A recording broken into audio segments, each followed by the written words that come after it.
Quelques jours plus tôt, avant que la guerre soit finie, on meurt encore autour de Saigon. Les armées révolutionnaires accentuent leur pression.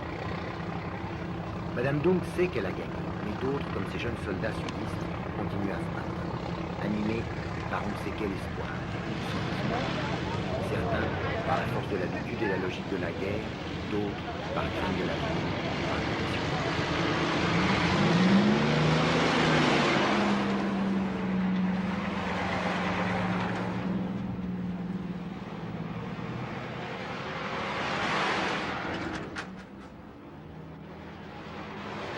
Như không sợ nữa. Je suis un Vì là soldat. lính phải chấp nhận hết đó. Chúng ta thành một đoàn người hiên ngang trên là trong hát cười đùa vang vắt còn Việt Nam chiều con tim lại còn chiều khối kiêu hùng là người nông dân gì chẳng biết rõ nữa.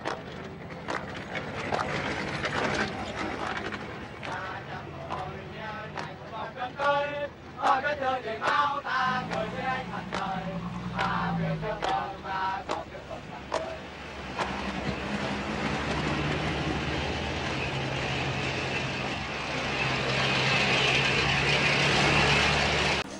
Si tout le monde cherche à s'en aller, à s'enfuir, et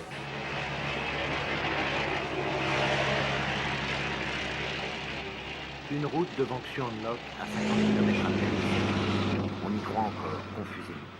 Les soldats de la 18e division sud-vietnamienne montent en ligne. Ils préparent une contre-attaque.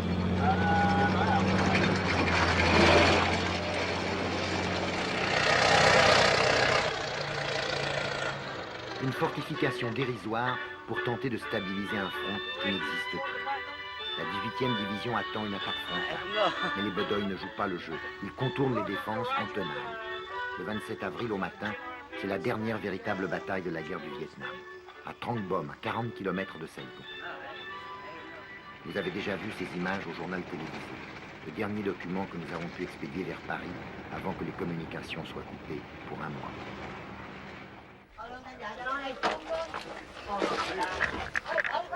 Après Hanoï, un petit village catholique à 12 km de Bien Hoa, un poste militaire et une chicane barrent la route qui mène à Xuang Loc, tombé il y a quelques jours. Christian Hoche du Figaro arrête sa voiture derrière la nôtre. À droite de l'écran, le photographe de l'agence Gamma, Michel Laurent.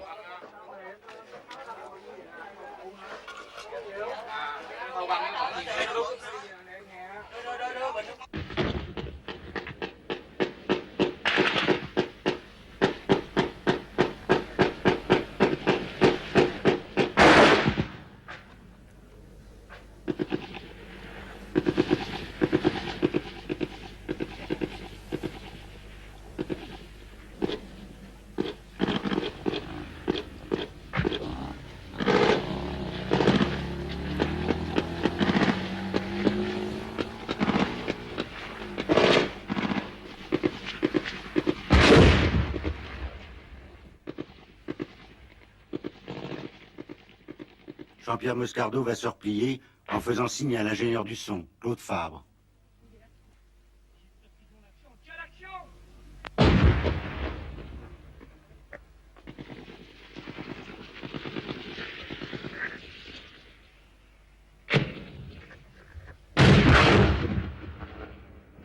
Le pare-brise de notre voiture a été pulvérisé par une rafale.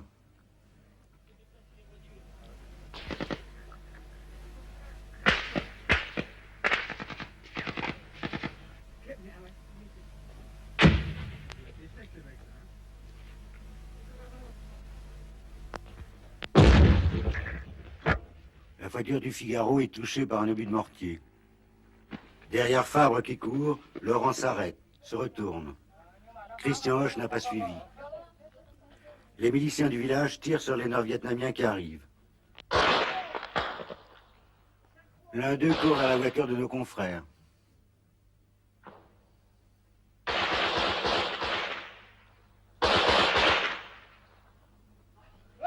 L'armée régulière a fui, seuls les miliciens résistent.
Oh les enfants, il faut pas attendre Oh, il faut attendre l'armée. C'est pour mourir, on va mourir ensemble.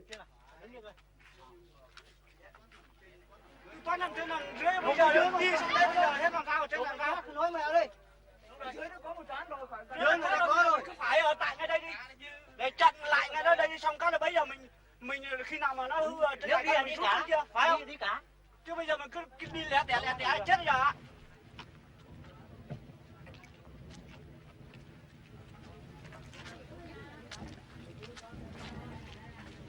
Xen vào giữa nó xen vào quãng giữa nó đánh mình, làm sao mình chịu nổi được. On comprend pas. Nên tự vệ làm gì có. Ils sont trop nombreux. Nous n'avions pas d'armes moderne. Khi tụi tôi bắn Nous nó sommes lại obligés de fuir. vào trong cái chắn kiến xa đó. Thì nó lên thì tụi tôi lại bắn nó lại dạt xuống thì nó tiến lên nhiều quá thì tôi có ít nên tự vệ thì tôi không có vũ khí.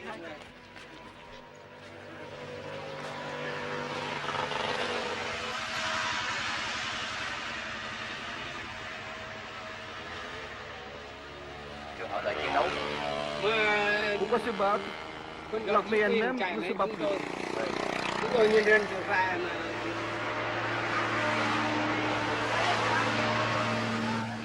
mà chạy mà tiếng gào chạy đi xuống dưới ăn đi. Em ở dưới này bác Ninh thì bảo về lấy gạo không lấy được nữa.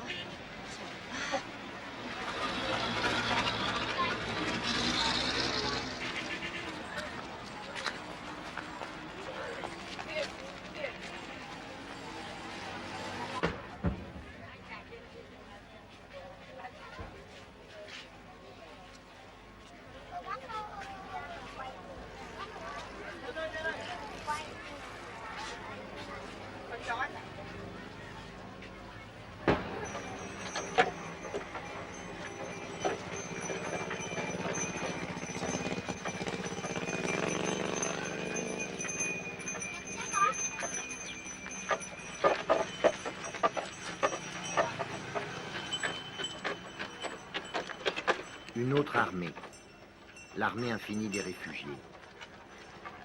Seuls quelques miliciens catholiques, déjà réfugiés du Nord, ont fait le coup de feu à la porte de leur village. L'armée régulière s'est évaporée. Entre l'armée révolutionnaire et Saigon, il n'y a plus que quelques desperados, rangers ou LF parachutistes. Les réfugiés ont quitté leur camp pour prendre la route de nulle part, au milieu des dernières escarmouches.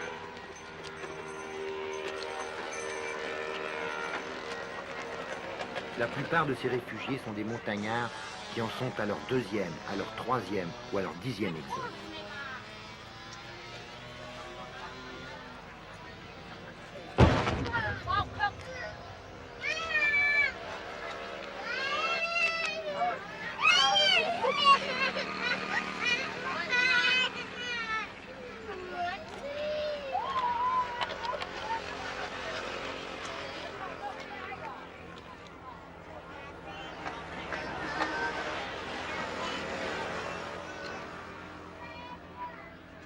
Ici, l'autoroute est dite coréenne, à 15 km de Saigon. Les fuyards n'ont pas le droit d'entrer en ville. Des camions militaires en panique frôlent les colonnes, arrachent ici et là une jambe ou une tête.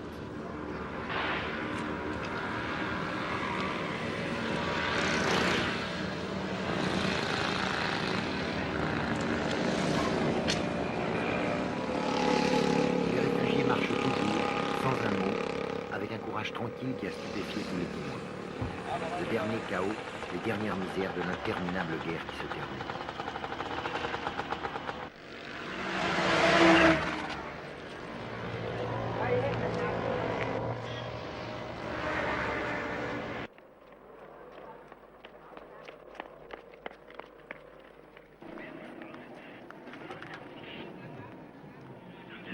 Lundi 28, à 2 jours de la fin, le pont de Xalo à l'entrée de Saigon.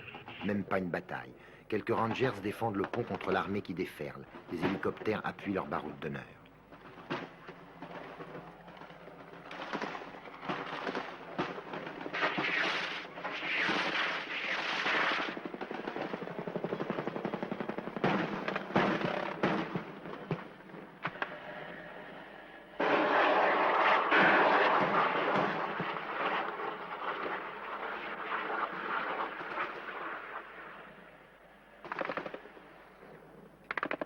De l'autre côté de la rivière, des silhouettes. Ce sont les fantassins communistes qui avancent.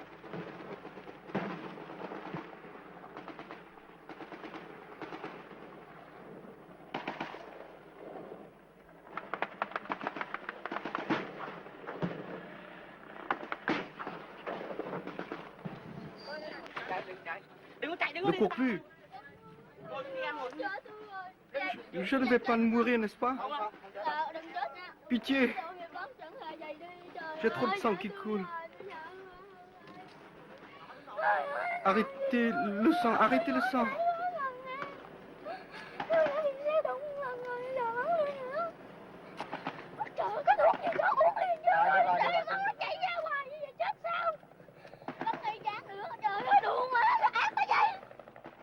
Pendant ce temps-là, à Saïgon, marchandage politique.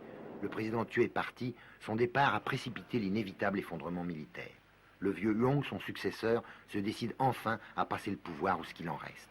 Le général Min aura juste le temps de capituler et d'épargner à Saïgon l'apocalypse du pilonnage d'artillerie et des combats de rue maison par maison.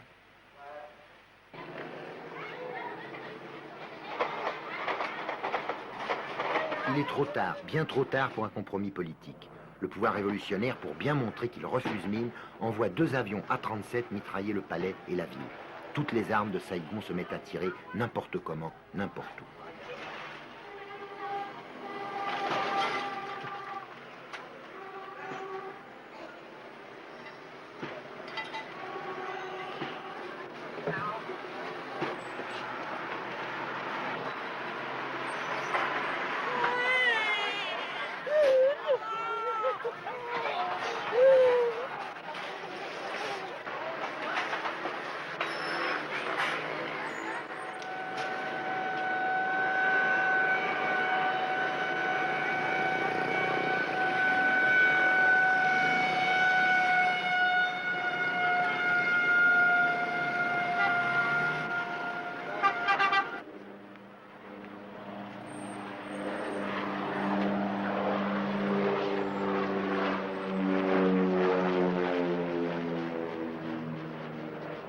Mardi 29, le commencement de la fin.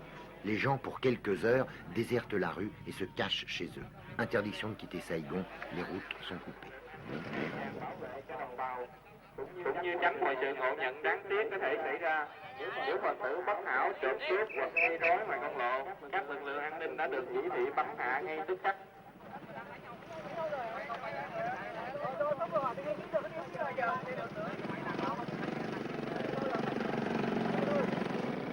Theo thông cáo số 19 của Tòa Tổng an ninh, lệnh giới nghiêm đã được ban hành 24/24.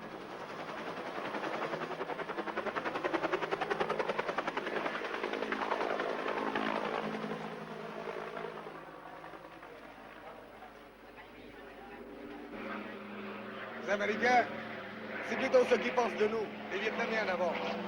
Et ils nous considèrent comme des cochons, quoi, ni plus ni moins. Ça, c'est sûr. Échapper, enfin, espérons toujours, on a toujours une chance. Il faut toujours espérer, il faut vivre avec l'avenir. Ma famille est coincée ici. La fièvre monte devant l'ambassade américaine où s'entassent des Vietnamiens prêts à tout pour s'embarquer dans les hélicoptères. Pour éviter la honte d'un départ politique à froid, les Américains ont attendu d'avoir les baïonnettes communistes dans le dos. Du coup, la panique est devenue contagieuse, pour beaucoup irraisonnée.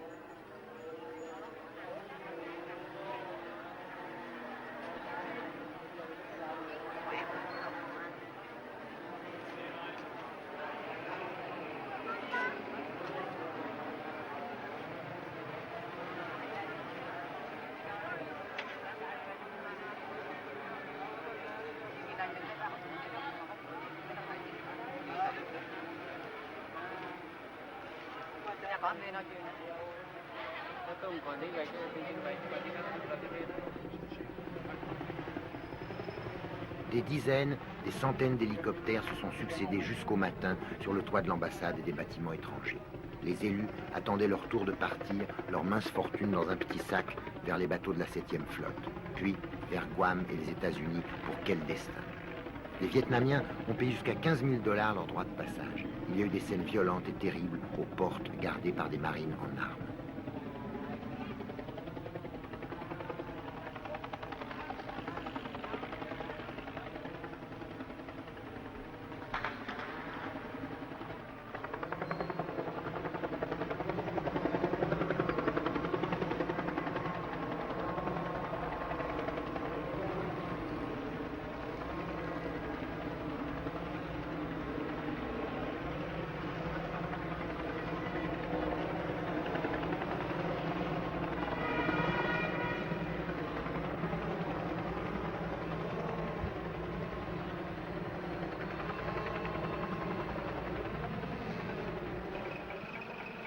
Dans les autobus qui partaient vers Tan Son Nhut, vers les derniers avions, les places étaient chères aussi, seulement pour les Vietnamiens.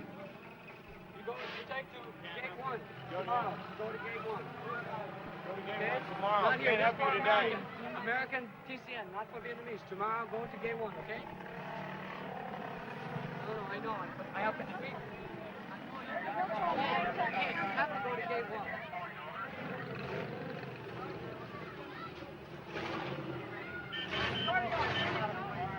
Get in the tape.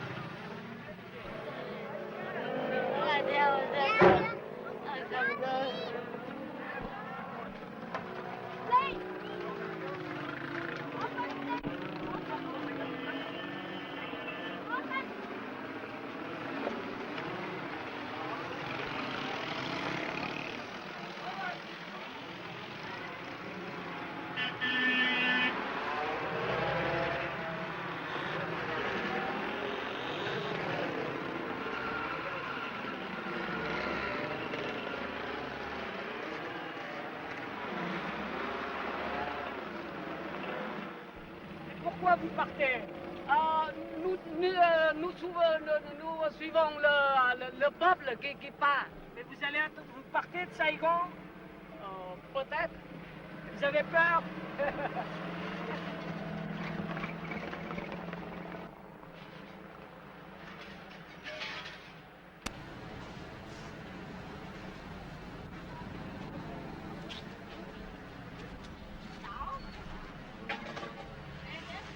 Mercredi matin, le dernier hélicoptère n'avait pas encore décollé que le pillage des bâtiments américains commençait. L'ambassade, les PX, les appartements désertés, tout a été nettoyé, méthodiquement, dans l'ordre, sans cri ni bagarre. Avec ou sans uniforme, soldats et policiers participaient au déménagement. Pas une bride perdue. C'était comme une dernière vengeance, une façon de se payer sur les richesses du passé qui n'avaient pas suffi à